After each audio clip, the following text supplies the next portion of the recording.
helping you solve the retirement puzzle. Welcome to The Retirement Solution with John Hicks. Hearing plenty of doom and gloom is what all of us are experiencing, John, coming from a volatile stock market. However, some people are looking for opportunities in this space. For example, Truist Bank's Keith Lerner, who said this to CNBC. For us, we look at 5 and 10% corrections as the admission price to the market. And we really want to focus on where the next 30, 40, and 50% move is. And we think that is higher, maybe over several years. Now, if we see something where we think it's going to be a greater than 10% correction, something that's sustainable down, then we will make tactical decisions. At this point, though, we do not see that as the most likely scenario. So he's not feeling too doom and gloom about it, it seems, John. Agree? Disagree? So if you remember a few weeks ago, one of the things I mentioned, because listen, I'm a student of history. I love thinking about how things used to happen. And we always feel that we're the new norm, right? We always feel like, oh, this is the new normal. I think I've heard that about 11 different times. I think there are about 47 financial books written on the new normal. I hate that expression. Ever since the pandemic, I'm like, if I hear anybody say that again, I will throw something at your face. No, but the whole point about the new normal is there is no new normal. Guys, it's all normal. Whatever we're going through. It's just where you're existing. It's just how it works right now. Here's what makes me nervous about this, though, because what I said a few weeks ago, I wasn't saying it's a new normal. What I said was, hey, there's so many jobs out there and so few people willing to occupy those jobs. I bet we won't have a crazy recession because there's so many jobs for people to fall back on. That's what my point was. And I thought, man, maybe this will make this next recession thing, whenever we have it, maybe a little less poignant. Maybe it won't be so potent and last forever and take down 30, 40, 50% of our savings. But then, Heather, Elon Musk comes out this weekend. I'm not laughing in jest. I'm laughing because I just said, maybe it won't happen this way, John. Maybe it won't happen this way. I have to be like a puppet voice because it's absurd when I said that because I know better. And yet, here's what happens. Elon Musk is going to cut 10% of the Tesla force across the board. Why is he doing that? Because he sees a very gloom outlook. Now, Elon is not an economist, nor am I, by the way. But having said that, he's going to cut workforce 10%. And by the way, Tesla, guys, if you've been paying attention, in the last 2 years, they have catapulted into the S&P 500. They have done remarkable things. Believe me, I did not think this was ever going to happen. I thought that there was no chance that Tesla was going to keep those high, lofty valuations. But Elon Musk is even going to cut this. Disruptive technology workhorse is going to cut 10% of jobs. Now, these guys have been making money. They're actually profitable. And then you start looking around at all of these other disruptive technology companies that employ a bunch of people with hoodies in their grandmother's basements. And you start thinking, how many of these people could we cut? And I realize those are non-profitable companies. They're going to have to do something. So, guys, I did not necessarily misspeak a few weeks ago when I said, maybe it'll be different. What I'm going to tell you right now, and I'm telling you this time, not just making an alliteration, it's not going to be different. We're going to see a recessionary force just like any other time. So let's explain what a recession is and what it really means. Because it doesn't mean we have to be fearful.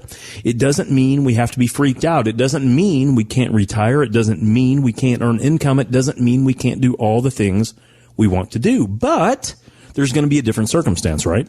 So a recession is when the markets not only go down, and they've been going down since the beginning of the year. As a matter of fact, they've been going down since October of last year in 2021.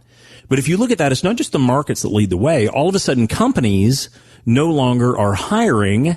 They start freezing hiring. And I know that I've already talked to a lot of you guys out there. You've been calling in worried because you've been telling me this, and I was questioning you. Is that true? Is that what they're saying they're going to do? Is that what they're really doing? No, I already understand. Between a lot of companies in the Louisville area, they're already starting freezing hiring, national companies, by the way. But the bigger piece of a recession is when people start to lose jobs and there's not another great one for them to jump into. And so what happens is they have to bleed through some of their savings or maybe some of their 401k assets or things like that until they can find the next job to prop them up. Now, guys, why I thought this would be different is because I thought there would be so many jobs to catch all these folks. And here's the problem. There are a lot of jobs to catch them, but they're in a lot of positions that don't pay the same amount. So now what we're seeing, though, is we're seeing that what if we lose one of those highly coveted cubicle jobs with a great company that's very solvent? They may even be publicly traded. What is the next best job? Well, the problem is that now if all those big companies are getting crunched, so are the small ones. My company is getting crunched a little bit. I mean, when you look at what does it cost me for labor? What does it cost me to pay full healthcare benefits? What does it cost me to keep everyone staffed? What does it cost me to keep investing in technology? What does it cost me to keep on the cutting edge of everything we're doing for not just investment planning, but also tax planning, also income planning, also estate planning? Because we do all that, guys. What does it cost me? A fortune. It costs me a very small fortune. Now, do I feel like it's worth it so we give our clients the best that we can? Absolutely. And will I always invest in that? Yes. But there are times when I don't invest. There are times that I wait to make very diplomatic, very opportunistic investments in people. And that might be coming up on me finally, where I might be able to grab a couple really good diamonds that the Fortune 500 company says, I don't want you anymore, but I would love to take that person. Now, the problem is that it changes the context of things. So guys, the reason I'm going through all of this, the reason I'm alliterating this story in general is for one simple reason. We may experience a very similar recession than we've had the last 3 times. What are the last 3? I'm not talking about the COVID debacle of 2020. Right. That lasted for a month. Right. I'm talking about the 2 real major recessions we've had more recently. So the 2008 debacle, right? Yep. And then you go back to that, you get the .com issue, which lasted 3 years, by the way, 3 years. And then before that, you had the 1987 flash crash. Those are the big 3 that caused a true recession. Are we going to experience that? I have no idea. But I do know one thing. I may have misspoke a couple weeks ago when I said this might be short-lived or we may not experience the same thing. Guys, it's starting to shape up to be exactly what we experienced the last couple times. So if you've been out there, if you've been looking at your stuff thinking, hey, maybe I should get a little bit more safe, or maybe I should just, I'm getting close to retirement. Maybe I should just, go ahead and do it earlier, or maybe I should just blank. Here's what I would tell you. If you're ahead of this, if you're ahead of the real recession, by the way, the market's already down 13, 14, 17, 20%, depending on what you're invested in. Yep. It may already be down a ton. The question is, how much more downside can you handle before you can't hit your goals? Let's get it fixed. The thing of it is we're not going to give some recommendation to change everything you got. What we're going to find out is where you currently are, how much risk you've currently experienced, how much we think is on the horizon, and how do you fix that, not only from a financial standpoint, but from an income standpoint, from a tax standpoint, from an estate planning standpoint, so that we get all those pieces notched up correctly. If we do that, guys, you can sleep at night through this recession, through the next recession, and through the next and the next and the next. That's right. Because if you're retired, chances are you're going to experience 5 to 9 recessions over the course of your retirement. So why am I saying this today? Because I may have misspoken. We're probably going to experience a similar recession we had last time. You have choices. You have power to make a decision. Make the right decision today. So you said yourself, you are a student of history, and a lot Very of the much points so. you were just making are a bigger picture kind of thing, a macro idea of the economy. Absolutely. But for somebody listening to you on the radio right now, for somebody who is in their late 50s, early 60s, who's right on the doorstep of retirement, what moves do they need to be thinking about making? Well, here's the big thing. You don't have to make any moves if you know where you are. My question is, what is your CPA, your tax professional, done to show you your tax mitigation strategy? Like, what have they done? Do you have it in writing? Do you know how they're handling that? Number one.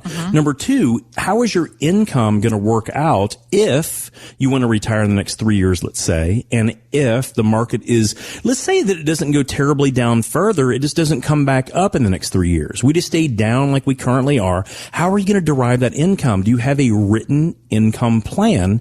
And then on top of all of that, do you actually have your estate plan considered? Because if you're close to retirement, guys, let's just be honest. I'm in my late 40s, and the one thing that I would say is I already have my trust plan done. I already have my estate plan done, and I've got very young kids. I'm going to have to revise this several times over the years, but if we're getting close to retirement, and I'm nowhere near that, but if we're getting closer, we have to understand, okay, if something wrong happens, what is going to happen to my surviving spouse? What is going to happen to my kids? Or what's going to happen to whoever you want to leave your money to? If you don't have your medical health care directives and your personal powers of attorney together along with your will or your estate plan, guys, we're not planning correctly. So what I ask you is, you don't need to think about what I'm going to do for you. You just need to find out, where are you currently, and do you need a little assistance? There is nothing magical that my team does. What we do is we find out where you are, where you're lacking on those pieces of the puzzle that are going to make the biggest difference in the long run. We make sure we attack those and address those correctly so that you can sleep every single night during your retirement and not freak out. That's the whole point. We believe in achieving your goals with the least amount of risk possible so that your income is sustained. We're leaving the least for Uncle Sam to take because they're going to take something. Let's be real. But we want to give them the least amount we can give them legally, honestly, and ethically. And we want to make sure that the majority of that money goes to our next generation. Guys, what we just talked about is what we do in a nutshell. I want to make sure that you take that big old pile of money that you've been saving, turn it into an income stream tax efficiently so that you can have the best income plan you can so that we can make sure we skirt Uncle Sam not only while you're alive, but once you're gone. That's it. It's not complicated, but it is very time consuming. It does take a tremendous amount of effort on our part. And I'm not going to lie to you. We feel like we're pretty good at that. So if you want that type of addressing of your issues, reach out to our staff. I promise you, we're not going to tell you that you're doing anything wrong. You are where you are. We just want to put you in the right place. One of the things that my granny used to always tell me when I got in trouble, Heather, she used to say, Jonathan Hagan. That's when I knew I was in trouble. She said my whole name. Jonathan Hagan. Mm-hmm. Son, you know that you did that wrong. Said, son, now that you know that's wrong, you know what the right thing to do is. So now, son, what are you going to do? Are you going to do the right thing? She said, you can't do better unless you know better. And if you know better, then, son, what are you going to do? Make the right decision today.